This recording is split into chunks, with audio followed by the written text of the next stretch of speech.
Break کے بعد ایک بار پھر آپ کی خدمت میں حاضر ہیں، بقیہ سوالات آگے خدمت میں پیش کرتے ہیں۔ میں ایک لڑکے کو پسند کرتی ہوں جو دیندار اور اچھا انسان ہے، ہم دونوں نکاح کرنا چاہتے ہیں، پر میرے گھر والے رشتے سے منع کر رہے ہیں کیونکہ لڑکا سید نہیں ہے۔ ان کا کہنا ہے کہ سید لڑکیوں کے رشتے غیر سید میں نہیں جمتے۔ جب انہیں پتہ چلا کہ میری بھی پسند ہے تو انہوں نے اسے ایگو کا مسئلہ بنا دیا اور لڑکیوں کے کیریکٹر پر سوال اٹھایا۔ میں چاہتی ہوں کہ میرے گھر والے سمجھیں کہ یہ فیصلہ صرف نسب پر نہیں بلکہ لڑکے کی اچھائی پر ہونا چاہیے۔ میں انہیں کیسے سمجھاؤں؟ اس سوال کے دو پہلو ہیں۔ ایک پہلو یہ ہے کہ کیا اپنی پسند کی شادی کی جائے یا نہ کی جائے۔ دوسرا پہلو ہے آیا کسی سیدانی کی شادی غیر سید سے ہو سکتی یا ہے۔ کسی سید لڑکے کی شادی غیر سیدانی سے ہو سکتی ہے یا نہیں ہو سکتی۔ جہاں تک پہلے حصے کا تعلق ہے، شادی چند دنوں کے ساتھ کا نام نہیں ہے، جی نسل کا انحصار ہے شادی پر۔ لہٰذا اگر شادی کر رہی ہے کوئی بیٹی یا شادی کر رہا ہے کوئی بیٹا تو کم از کم اس سلسلے میں اپنے ماں باپ کو اعتماد ملے، ان سے گفتگو کرے، ایک ماحول پیدا ہو۔ شادی چند لمحوں کے لیے، چند دنوں کے لیے نہیں ہے، لہٰذا لوگوں کی ناراضگی کے ساتھ اپنی زندگی کا آغاز کرنا یہ مناسب نہیں ہے۔ کوشش کریں اپنے ماں باپ سے گفتگو کریں، اپنے دلائل ان کے سامنے رکھیں، ان کی باتوں کو خود سمجھیں، جو صحیح بات ہو اس کے مطابق فیصلہ کر کے آگے بڑھیں۔ جہاں تک دوسرے حصے کی بات ہے کہ آیا سیدانی کی شادی ہو سکتی ہے غیر سید سے یا نہیں، تو تاریخ میں اس کی مثالیں موجود ہیں۔ جی خود رسالت مآب صلی اللہ علیہ وآلہ وسلم نے اپنی پھوپھی کی شادی جی غیر خاندان میں کی ہے جی کہ جو نان سید تھا، لیکن اس کے باوجود بڑی کامیاب شادی رہی۔ تو یہ دونوں باتیں کہ شادی نہیں ہو سکتی یا شادی جیسا آپ نے کہا کہ وہ کامیاب نہیں ہوتی، جی دونوں چیزیں نہیں مناسب ہیں، بلکہ شادی ہو بھی سکتی ہے اور کامیاب بھی زندگی گزرتی ہے۔ تو یہ ہمارے وہاں شریعت میں کوئی ایسا مسئلہ نہیں ہے، شادیاں ہو سکتی ہیں، جو اصل معیار ہے وہ ایمان ہے۔ جی مؤمن ہونا چاہیے تو اس کی شادی مؤمنہ سے ہوگی، اور ادھر سے بھی مؤمنہ ہو تو اس کی شادی مومن سے ہوگی۔ شکریہ آغا۔ السلام علیکم مولانا صاحب جاوید بھائی۔ وعلیکم السلام۔ سلام، آئی ایم فرام دہلی۔ میرے دو سوال ہیں۔ پہلا میرا سوال ہے کہ کیا روزے میں اسٹیم لے سکتے ہیں؟ خود اسٹیم بھاپ کا ناک سے گزرنا اس میں کوئی مشکل مسئلہ نہیں ہے۔ جیسے بہت سارے اوقات ہم لوگ اس جگہ پر پہنچے کہ جہاں اس روم میں اسٹیم موجود ہے، اس کو اجازت دی گئی ہے اور اس کے بارے میں اجازت ہے کہ اس کمرے میں جا سکتے ہیں۔ لیکن اگر کوئی اسٹیم لے رہا ہے تو ایسی صورت میں یہ ناجائز ہوگا، یعنی جائز نہیں، صحیح نہیں ہوگا کہ جب یہ اسٹیم حلق میں پہنچنے کے بعد پانی کے قطرات میں بدل جائے۔ جی اور نارملی یہ جو اسٹیم لی جاتی ہے وہ حلق تک پہنچتے پہنچتے اس کے پانی کے قطرات ظاہر ہوتی ہیں۔ جی اس لیے آیت اللہ العظمیٰ غیث ثانی نے اگر فضا میں پہنچنے کے بعد، حلق میں پہنچنے کے بعد یہ پانی کے قطرات بن رہے ہیں تو پھر اس صورت میں یہ اسٹیم نہیں لی جائے گی۔ لیکن اگر بالکل مائنر، بالکل ذرا سا قطرہ بنا، ایک چھوٹا سا، اور وہ ہمارے تھوک میں مل گیا تو مسئلہ نہیں ہے۔ لیکن اگر یہ قطرات بن رہے ہیں ہمارے حلق میں جانے کے بعد تو ہمیں اسٹیم نہیں لینا ہے۔ لہٰذا بہتر یہ ہے کہ انسان اسٹیم سے احتیاط۔ شکریہ آغا۔ دوسرا سوال، کیا روزے میں غرارے کر سکتے ہیں اگر منہ میں پانی نہ جائے تو، حلق میں پانی نہیں جائے تو؟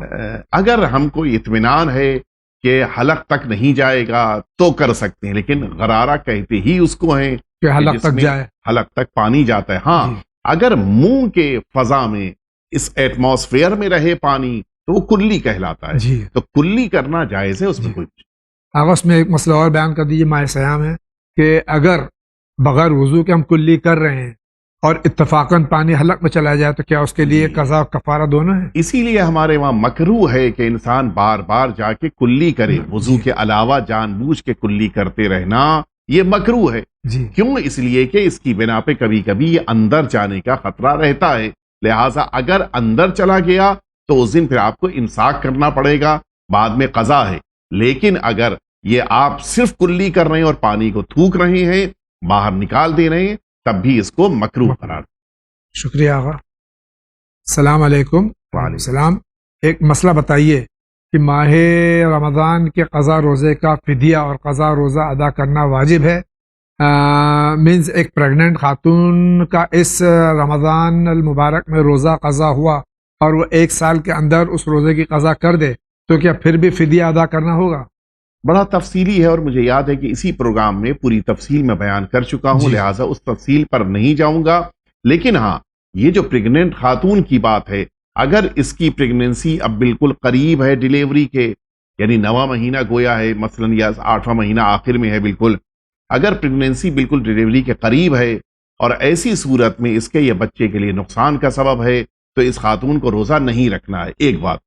لیکن جیسے ہی ماہ مبارک رمضان گزرے گا اسے فدیہ دینا ہوگا، جی. اور فدیہ دینے کے بعد بھی جب یہ سال کے اندر اس کے لیے ممکن ہوگا کہ یہ روزہ رکھ سکے تو اس موقع پر اس کو روزے کی قضا بھی کرنی.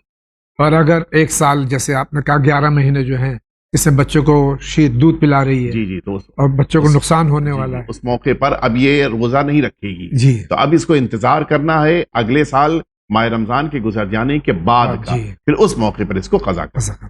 شکریہ. السلام علیکم. وعلیکم السلام. کیا میں روزے میں بنا نماز کے روزہ رکھ سکتا ہوں؟ میں ورکنگ ہوں اور آفس میں ویسٹرن ٹوائلٹس ہے اور نہ ہی نیئرسٹ کوئی شیعہ مسجد ہے. اس سوال کے بھی 2 پہلو ہیں. جی. آیت اللہ العظمہ آغا سستانی سے پہلے پہلو کے بارے میں پوچھا گیا کہ کیا نماز نہ پڑھنے سے روزہ متاثر ہوگا، روزہ قبول نہیں ہوگا؟ تو آغا نے فرمایا ہے کہ نماز واجبات میں ہے، اگرچہ اس نماز کے قبول نہ ہونے پر بقیہ عبادتیں قبول نہیں ہیں، لیکن اس کے باوجود کہ نماز واجبات میں سے، اوجب واجبات میں سے ہے، بڑی اہمیت ہے، لیکن نماز کے بغیر بھی انسان کا روزہ قابل قبول ہے. لہٰذا پہلی بات، لیکن اس کے معنی نہیں ہے کہ نماز نہیں پڑھنی ہے. جی. نماز بہرحال پڑھنی ہے، اور اگر کسی وجہ سے چھوٹ رہی ہے تو پھر آپ رات میں نماز پڑھیے قضا. یہ نہیں ہو سکتا کہ آپ نے آج دوپہر میں نہیں پڑھی تو پھر نہیں پڑھی. جی. نہیں، اس کی اگر مجبوری میں چھوڑی ہے تو رات میں قضا کرنا پڑے گا. ایک بات. دوسرا جو پہلو ہے، ہمارے بھائی نے پوچھا ہے، کہا ہے کہ ہمارے وہاں ویسٹرن ٹوائلٹ ہے، جی. اس بنا پر میں نماز نہیں پڑھ پا رہا ہوں. تو ویسٹرن ٹوائلٹ کی بنا پر نماز نہ پڑھی جائے، یہ تو کوئی معقول بات نہیں ہے. ہمارے گھر میں ویسٹرن ٹوائلٹ ہے. آج تو دنیا میں میں جی. سمجھتا ہوں شاید 70-75% بلکہ اور زیادہ ہی ہوگا، بلکہ شاید زیادہ ہی ہے، جی. لوگ ویسٹرن ٹوائلٹ یوز کر رہے ہیں. جی. تو ویسٹرن ٹوائلٹ کے بعد طہارت ہو، یہ ضروری ہے، جی. ورنہ یہ تو اب زندگی کی ضرورت بن چکا ہے. انسان ویسٹرن ٹوائلٹ کو یوز کرے، اپنے کو پاک صاف کرے، پھر آئے صاف جگہ کے اوپر کھڑے ہو کر نماز پڑھے. یہ اس کے لیے واجبات میں ہے. بہت سے ایسے برادران ہیں کہ جن کے گھر کے پاس یا آفس کے پاس مسجد نہیں ہے، لیکن وہ جہاں پر ہیں وہیں پر نماز اپنی ادا کرتے ہیں. نماز کو ہرگز نہ چھوڑیے گا، اس لیے کہ آپ زندگی میں جس بھی ترقی کے زینے پر چڑھنا چاہ رہے ہیں وہ زینہ آپ کو نماز کے بغیر نہیں مل سکتا. بے شک، بے شک. کسی بھی صورت میں آپ ترقی نہیں کر سکتے، اور یہ اپنی اپنی زندگی میں ہم سب مشاہدہ کرنے. بے شک. نماز جتنی با رونق ہوتی ہے اتنی ہی ہماری زندگی میں ترقی ہوتی ہے. لہٰذا نماز کا دامن کبھی نہیں چھوڑیے گا، اس کے ذریعے سے ہمیشہ انشاءاللہ ترقی. بہت بہت شکریہ آغا. سوال یہ ہے کہ مولانا سے ایصال ثواب کی مجلس کرایا، بعد نماز جمعے کو اور مرحومین کے نام کا رقعہ دے دیا. مولانا نے اور بھی دوسرے لوگوں سے بھی ان کے مرحومین کا رقعہ بھی لے لیا اور مجلس صرف ایک پڑھی. تو یا مولانا کو مجلس ہر ایک کی طرف سے الگ الگ پڑھنی چاہیے تھی یا یہ صحیح ہے؟ یہ جو ایصال ثواب کی مثال روایتوں میں دی گئی ہے وہ ایصال ثواب کی مثال نور کی دی گئی ہے. جی. جس طرح سے ایک شمع سے کئی شمعیں روشن ہوں تو پہلی شمع کی روشنی کم نہیں ہوتی، جی. اسی طرح سے اگر متعدد افراد کو ایصال ثواب کیا جائے تو اللہ رب العزت کا کرم یہ ہے کہ سب کو مکمل ثواب دے دیتا ہے. جی. یعنی اس کو تقسیم ڈیوائیڈ نہیں کرتا ہے کہ مثلا 10 مومنین ہے تو سورہ فاتحہ کو 10 کر دیا جائے اور پھر ایک ایک پارٹ نہیں، سب کو مکمل سورہ فاتحہ کا ثواب ملتا ہے. اسی طرح سے مجلس بھی ہے، اگر ایک مجلس میں کئی مرحومین کو ایصال ثواب ہو رہا ہے سب کو مکمل ثواب ملے گا.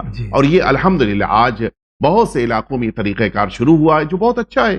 مثلا اتوار کو تقریباً 10/40 ہونے ہیں، تو 10/40 کے معنی یہ کہ 10 مجلس ہوگی. مومنین اگر ایک ہی علاقے میں 10 مجلس ہو تو شرکت نہیں کر پائیں گے. اگر 10 مومنین کو ایصال ثواب ایک مجلس میں ہو جائے تو سب کو مکمل ثواب ملے گا. جی کسی طرح سے بھی کوئی ثواب اللہ رب العزت کی بارگاہ میں کم نہیں ہوتا. لہٰذا یہ روش جو بعض علاقوں میں شروع ہوئی ہے یہ بہت اچھی روش ہے. ان کا سوال یہ نہیں آگا، ان کا سوال یہ کہ 10 مومنین کے ایصال ثواب ہو رہا ہے، مجلس ایک ہو رہی ہے، 10 سے رقع لے لیا ہے. وہ تو پھر دیکھیں انڈرسٹینڈنگ کی بات ہے جی کہ اگر سب سے انہوں نے وعدہ کیا تھا ایک ایک مجلس کا جی تو پھر ان کو ایک ایک مجلس ہر ایک کے لیے پڑھنی ہے، وہ ایک الگ میٹر ہے. جی ماشاء اللہ. لیکن اگر سب سے رقع لے کر ایک مجلس پڑھی ہے تو ثواب سب کو برابر ہے. السلام علیکم. وعلیکم السلام. My question is concerning property. When talaq is taking place, if there is a property bought by husband and he registered it on both his and his wife's names, is the wife right in asking for a share of the house since she is a housewife?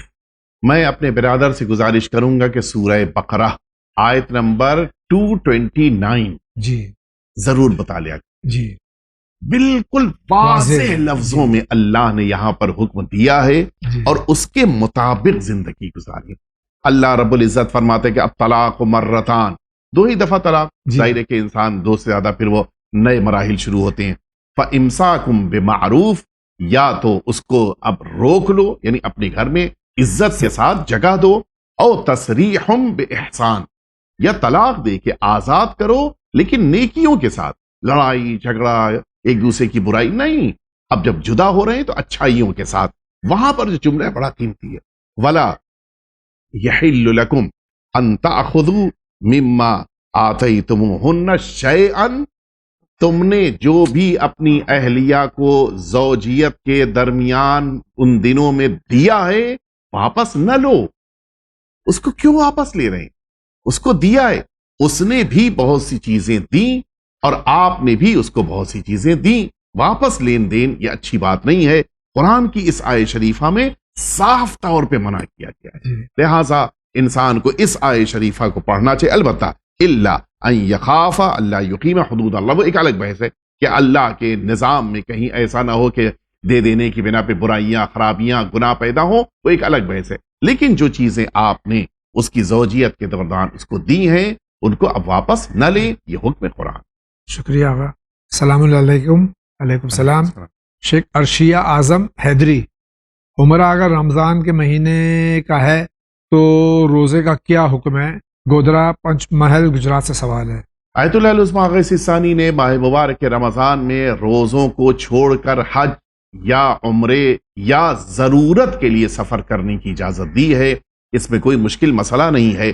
آپ شاید ذہن کسی ناظر کے آ جائے کہ حج کیسے ہو سکتا ہے، تو اس زمانے میں جو حج کا طریقہ کار تھا آج بھی ہے. بہت سے لوگ 3 مہینہ 4 مہینہ پہلے چلے جاتے ہیں حج کرنے کے لیے. تو اگر حج کرنے کے لیے یا عمرہ بجا لانے کے لیے یا ضرورت کے لیے ماہ سیام میں سفر کر رہا ہے تو روزہ چھوڑنا مکروہ نہیں ہے اور کوئی اثر اس کے سفر پہ نہیں پڑے. شکریہ سے. السلام علیکم مولانا صاحب جاوید بھائی. وعلیکم السلام. پلیز ٹیل دعا فار گیٹنگ شفا فرام بریسٹ کینسر. یہ قرآن مجید کی چند آیتیں ہیں.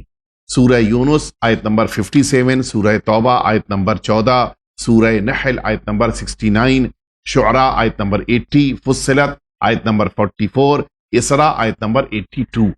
ان آیتوں کی تلاوت کی بڑی تاکید ہے.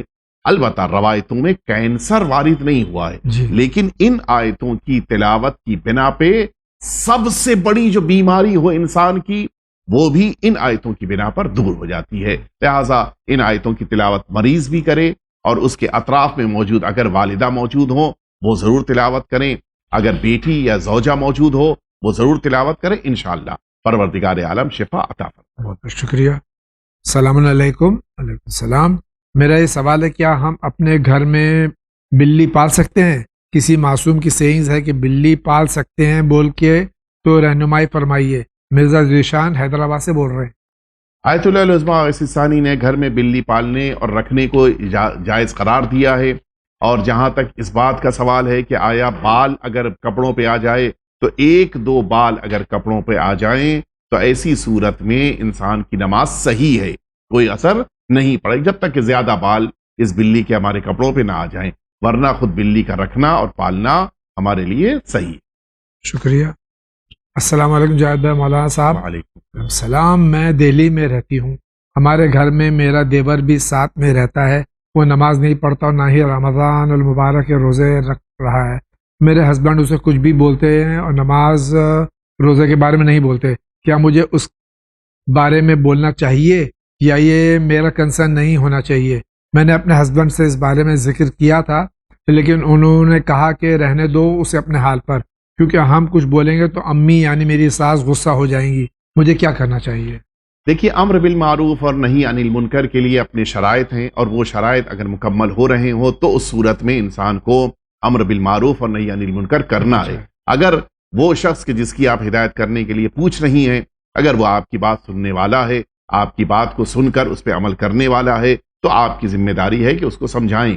لیکن اگر آپ جانتے نہیں ہیں کہ نہ صرف یہ کہ وہ آپ کی بات نہیں سنے گا بلکہ گھر کا ماحول بھی خراب ہو جائے گا، مسائل اور بڑھ جائیں گے، تو ایسے موقع پر آپ کو خاموش رہنا ہے، نہیں بیان کرنا ہے. لیکن اس سے ہٹ کر ایک اور مسئلہ ہے کہ جو شاید ہماری بہن اس طرف متوجہ نہیں تھی. آیت اللہ العظمہ آغا سستانی نے اجازت نہیں دی ہے کہ جس انسان پر روزہ فرض ہے اور روزہ چھوڑ رہا ہے، جان بوجھ کے حرام کام کر رہا ہے، اس کو کھانا نہیں دیا جائے گا. جی. یعنی وہ اگر ڈیمانڈ کر رہا ہے تب بھی اس کو کھانا دینے کی اجازت نہیں ہے. تو آپ کو اس بات کی اجازت نہیں ہے کہ اس کو کھانا دیں، دوپہر میں البتہ.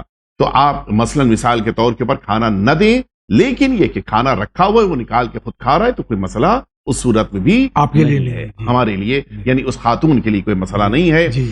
لیکن یہ توجہ رہے کہ ہم امر بالمعروف وہیں پر کریں گے کہ جہاں پر سامنے والا ہماری بات کو سننے پر تیار ہو. سلام جاوید بھائی اور آغا. علیکم السلام. I have muscle pain and I use ostrich oil made in Australia as treatment which is very effective. It absorbs in the skin. Someone told me that I cannot pray after applying this oil. Is it true? Please guide me. نہیں، کوئی مشکل نہیں، آپ oil لگا دیں. البتہ یہ ذہن میں رہے کہ جس جگہ پہ آپ کو مسح کرنا ہے جی. اس جگہ کے اوپر بہت زیادہ آئل نہیں ہونا چاہیے. جی. نارمل آئل ہو تو وہاں بھی مسح بھی ہو سکتا ہے، اس میں کوئی مشکل نہیں ہے. آپ اپنی باڈی میں کہیں پر بھی آئل کو لگا کر یا حتی سر میں تیل لگا کر نماز پڑھیں، اس سے کوئی نماز پہ اثر نہیں پڑے. شکریہ. السلام علیکم. وعلیکم السلام. میرا سوال ہے کہ امام زمانہ اجل اللہ تعالیٰ فرج شریف کا صدقہ کسی غریب کو دے سکتے ہیں یا صرف سید ہی کو دے سکتے ہیں؟ آقا کی سلامتی کے لیے جو صدقہ نکالا جاتا ہے وہ کسی بھی مومن کو آپ دیں، کوئی فرق. میں نے آپ کا 2 year old شو دیکھا، book in our library. I am interested to read books, so آپ پلیز بتا دینا کہ کیسے میں خرید سکتی ہوں. مجھے دی قرآن ان اور اسلام بائے طباطبائی اینڈ کمال الدین و تمام النعمہ. تمام النعمہ. پلیز بتا دیں کیسے اور کہاں سے خرید سکتے ہیں. کوپا گنج مئو سے ان کا سوال ہے. آپ چینل ون کے دفتر سے رجوع کیجیے، اگر یہ کتاب دستیاب ہے تو انشاءاللہ آپ کو مل جائیں گی. بہت بہت شکریہ آپ کا. السلام علیکم جاوید بھائی مولانا. علیکم سلام. میرا سوال ہے اگر روزے کی حالت میں انسان کو نائٹ فال آ جائے تو کیا روزہ صحیح ہے؟ اور اگر کسی کو کوئی گندا خواب آئے لیکن منی کے نکلنے کا پتہ نہ چل پائے تو ایسی صورت میں کیا کرنا چاہیے؟ مہربانی کر کے سوال کا جواب جلدی دیجیے. آپ جو ہمیشہ کہتے تھے کہ توزن مسائل کو انسان اپنے گھر میں رکھے، جی. وہ یہاں پر اس کی ضرورت سامنے آتی ہے. روزہ صحیح ہے، روزے میں کوئی مشکل نہیں. السلام علیکم جناب علی، آپ دونوں کو میرا سلام. السلام. آپ لوگ سلامت رہیں، اللہ تعالیٰ آپ سب کو بھی سلامت رکھے. میرا نام زمان حیدر ہے. ہمیں غصہ بہت آتا ہے، آپ کچھ ایسا بتائیے تاکہ غصے کو کنٹرول کیا جائے، اور کچھ ایسی دعا بتائیے صرف اور صرف اہل بیت کے ذکر میں مصروف رہیں. نماز پڑھتے ہیں کچھ دن، پھر کچھ دن کے بعد نماز ذہن سے نکل جاتی ہے. ایسا بھی کچھ بتائیے قبلہ جو ہماری زندگی میں سب کچھ قضا ہو جائے لیکن نماز قضا نہ ہو. 2 سوال ہیں. پہلا سوال انسان پوچھ رہا ہے کہ غصہ بہت آتا ہے. جی. غصے کے لیے علامہ طباطبائی علیہ رحمت اور رضوان نے جو نسخہ بیان کیا ہے کہ سورہ رعد کی آیت نمبر 28 سینے پر ہاتھ رکھے صلوات بھیجے اور اس آیت کی تلاوت کرے، پھر صلوات بھیجے، انشاءاللہ غصہ بھی ٹھنڈا ہو jائے گا اور انسان کے اندر سوجھ بوجھ کا جذبہ پیدا ہو جائے گا. جہاں تک دوسرا سوال ہے کہ نماز چھوٹ رہی ہے، تو ہم نے ابھی گفتگو کے دوران جب وہ وائس میسیجز کا سلسلہ تھا، اس دوران یہ بات آئی تھی، اس پر توجہ دیں، اس لیے کہ عبادتوں کے چھوٹنے کی ایک بہت بڑی وجہ پیٹ میں جانے والی غذا ہے۔ اگر غذا پر توجہ نہیں دی جا رہی ہے تو کہیں نہ کہیں عبادت میں کمی ضرور پیدا ہوگی۔ ایک دوسرے قرآن مجید کی آیت شریفہ کہ رب اجعلنی مقیم الصلاۃ ومن ذریتی ربنا وتقبل دعائی، اس آیت شریفہ کو جو دعا کی شکل میں ہے اپنی نمازوں میں، اپنے قنوت میں، اپنے سجدے میں زیادہ پڑھیں، اور نماز کے علاوہ بھی اس کی تلاوت زیادہ سے زیادہ کریں۔ انشاءاللہ پروردگار عالم اس عظیم مصیبت سے جو نماز چھوٹنے کی ہے اس سے انشاءاللہ نجات عطا فرمائے۔ بہت بہت شکریہ آقا۔ کیا روزہ پاک حالت میں ہی رکھ سکتے ہیں؟ اگر استنجا کرنے کے بعد کچھ قطرے نکل جا رہے ہوں کیا اس پر بھی روزہ رکھ سکتے ہیں؟ اس سے روزے پہ فرق نہیں پڑتا، لیکن نماز سے متعلق غور کرنا ہے کہ اگر نجس کوئی چیز بدن سے خارج ہو رہی ہے تو اس کی بنا پر اگر وہ یورین ہے تو انسان کا وضو ٹوٹ رہا۔ جی شکریہ آقا۔ السلام علیکم۔ وعلیکم السلام۔ میرا ایک سوال ہے، اگر کسی کی 10-15 سال کی یعنی جس عمر میں نماز اور روزہ واجب ہوتا ہے، نمازیں اور روزے قضا ہیں، تو کیا وہ نمازیں پوری ادا کرنی ہوں گی اور روزے اتنے ہی رکھنے ہوں گے یا کوئی اور بھی حل ہے اس کا؟ کیا اس کا کوئی آسان طریقہ ہے؟ اور اس گناہ کی توبہ کیسے کریں؟ پلیز رسپونڈ کیجیے گا، میرا یہ جاننا بہت ضروری ہے۔ اپنی نمازوں کو جتنی چھوٹی ہیں پہلے ایک ڈائری تیار کیجئے اور اس پر لکھیے کہ کتنی نمازیں چھوٹی ہیں اور ان کی قضا کرتے جائیے اور اس پر ٹک لگاتے جائیے۔ اسی طرح سے روزے بھی، جو روزے چھوٹے ہیں ان کا بس ایک راستہ ہے کہ ان روزوں کی قضا کی جائے، اور کوئی راستہ نہیں ہے۔ جب تک آپ باحیات ہیں اپنے اس کام کو پورا کر لیجئے۔ اگر زندگی کی شمع گل ہو گئی تو پھر اس کے بعد ایک راستہ ہے کہ جو فدیے والا ہے، لیکن جب تک آپ باحیات ہیں اپنی نمازوں اور اپنے روزوں کو قضا کر لیں۔ اور آغا جہاں تک یہ شارٹ کٹ کی بات کی ہے تو نماز کے لیے ماہ مبارک رمضان میں آخری ہفتے میں یہ سلسلہ کچھ جگہوں پر شروع ہو جائے گا کہ 4 رکعت نماز پڑھ لیجئے، 800 سال کی 80 سال کی نماز آپ کی سب معاف ہو جائے گی۔ ایسی کوئی روایت یا ایسا کوئی عمل نہیں ہے جی کہ انسان کی نمازیں یا اس کے روزے بخش دیے جائیں، سوائے یہ کہ نمازوں کا ایک الگ ثواب، جو مستحبی نماز کا الگ ثواب ہے وہ ایک الگ ثواب الگ ہے، جی لیکن بقیہ قضا نمازیں اس کی ادا ہو جائیں گی، ایسی نماز نہیں۔ شکریہ۔ میرا سوال یہ ہے کہ رمضان المبارک میں جو قرآن پڑھا جاتا ہے کیا اسے پیریڈز میں بھی کنٹینیو کر سکتے ہیں؟ کیا پیریڈز میں قرآن پڑھنے سے ثواب کم ہو جائے گا اگر ہم قرآن کے حرف کو ٹچ کیے بغیر پڑھیں تو؟ جی، قرآن مجید کی تلاوت کی جا سکتی ہے، لیکن سور عزائم یعنی جن سوروں کے درمیان سجدہ واجب جی، ہے جی۔ ان سوروں کو نہیں پڑھیں، بقیہ قرآن مجید کی تلاوت کریں، کوئی مشکل نہیں۔ شکریہ۔ السلام علیکم مولانا صاحب۔ وعلیکم السلام۔ میرا سوال یہ ہے کہ جو لوگ اپنے آپ کو سید بتاتے ہیں جبکہ وہ ہیں نہیں تو ان کے لیے کیا سزا ہے؟ ظاہر ہے کہ اللہ رب العزت کو یہ چیز پسند نہیں ہے، لہٰذا ان کا سارا حساب کتاب اللہ کے ذمہ۔ شکریہ آقا۔ السلام علیکم۔ وعلیکم السلام۔ میرا یہ سوال ہے کہ اگر مرد سید ہو اور زوجہ غیر سید ہو تو کیا اولاد سید کہلائے گی یا نہیں؟ اسی طرح سے اگر خاتون سید ہے اور شوہر غیر سید تو اولاد کیا کہلائے گی؟ ظاہر ہے کہ ایک بیٹا اپنے باپ کی پیروی کرتا ہے، تو اگر باپ سید ہے تو بیٹا بھی سید کہلائے گا، جی۔ اور اگر باپ سید نہیں ہے تو پھر ظاہر ہے کہ جو باپ کی کاسٹ ہے اسی اعتبار سے اس بیٹے کو بھی قرار دیا جائے۔ السلام علیکم۔ وعلیکم السلام۔ میرا سوال ہے کہ کیا بچوں کو سیکس ایجوکیشن دینا ٹھیک ہے؟ ایک عمر ہوتی ہے، انہوں نے چونکہ لفظ بچہ استعمال کیا ہے تو بچوں کے لیے تو مناسب نہیں ہے، جی لیکن ایک عمر ہوتی ہے، ایک انسان جو شادی کی عمر میں ہے اگر اس کو بہت سارے حقائق، بہت سارے علوم دیے جا رہے ہیں تو اس میں کوئی عیب نہیں ہے۔ آقا اسی کے ساتھ میں اس زمانے میں چونکہ حالات اس طرح کے ہیں تو کم از کم کتنا بھی چھوٹا بچہ کیوں نہیں جو اسکول جا رہا ہے یا فرینڈس کے ساتھ کھیل رہا ہے اس کو good touch and bad touch کی تمیز تو اس کو ضرور۔ یہ سیکس ایجوکیشن میں نہیں آتا، جی اس میں نہیں یہ آتا، جی ہمارے مورلز میں آتا ہے، جی اس کو ضرور بتانا چاہیے، اچھی بات ہے۔ شکریہ آقا۔ دوسرا سوال، اگر بچہ ریلیشن شپ میں ہو تو اگر وہ ہدایت سے بھی نہیں مانتا ہو کیا اس کو اس کے حال پر چھوڑ دینا مناسب ہے؟ لڑکا اللہ کی نعمت ہے تو کیا اس کا حساب ہم کو دینا ہوگا؟ اگر کوتاہی ماں باپ کی طرف سے ہے تو حساب کتاب ماں باپ کو دینا ہے، جی، اور اگر کوتاہی نہیں ہے تو ظاہر ہے کہ جس کی خطا ہے پھر اس کو اس کا حساب کرا دینا۔ حالت جنابت میں قبرستان جانا، کندھا دینا، مٹی دینا وغیرہ کیا جائز ہے، کوئی مشکل نہیں ہے، لیکن بہتر ہے کہ انسان کم از کم تیمم کر کے جائے، جی، اس لیے کہ ہمارے وہاں روایتوں میں حتیٰ بستر سے اگر اٹھ رہا ہے اور پتہ ہے کہ غسل نہیں کر پائے گا تو پھر انسان کو پہلے تیمم کر لینا چاہیے۔ کھانا پینا بھی مکروہ ہے، بقیہ سارے امور بھی انسان کے لیے مناسب نہیں ہیں، لہٰذا اگر کوئی ایسی مجبوری آن پڑی کہ قبرستان میں اس حالت میں جا رہے ہیں تو کم از کم غسل کرنے کی اگر گنجائش نہیں ہے تو تیمم کر کے وہاں پر۔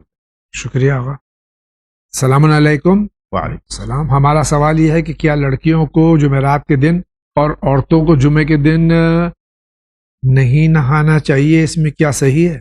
ایک بار اور یہی سوال اتفاق سے میں ہی آیا تھا، ایسی کوئی چیز ہماری شریعت پہ نہیں ہے، خواتین یا بچیوں کے لیے کوئی دن مقرر نہیں ہے کہ کس دن ان کو نہانا ہے اور کس دن نہانا، جسے مردوں کے لیے بھی۔ البتہ بعض تاریخیں مستحب غسل کو بیان کرتی ہیں جی، اور ان میں خواتین اور مرد مشترک ہیں، جی، مثلا جمعے کا غسل یہ مشترک ہے، خاتون کے لیے بھی ہے، بچیوں کے لیے بھی ہے، مردوں کے لیے بھی ہے، لڑکوں کے لیے بھی ہے۔ جیسے ابھی شب قدر آ رہی ہے، جی، شب قدر کا غسل مستحب ہے سب کے لیے، سارے مؤمنین اور ساری مؤمنات کے لیے، تو کوئی دن مقرر نہیں ہے کہ اگر مثال کے طور کے اوپر وہ دن نہیں آیا تو پھر ان کو غسل نہیں کرنا ہے، ایسی کوئی روایت یہ خرافات میں ہے۔ یہ خرافات ہے۔ جی۔ السلام علیکم ٹیم وعلیکم چینل ون۔ علیکم السلام۔ I am Faraz from Lucknow.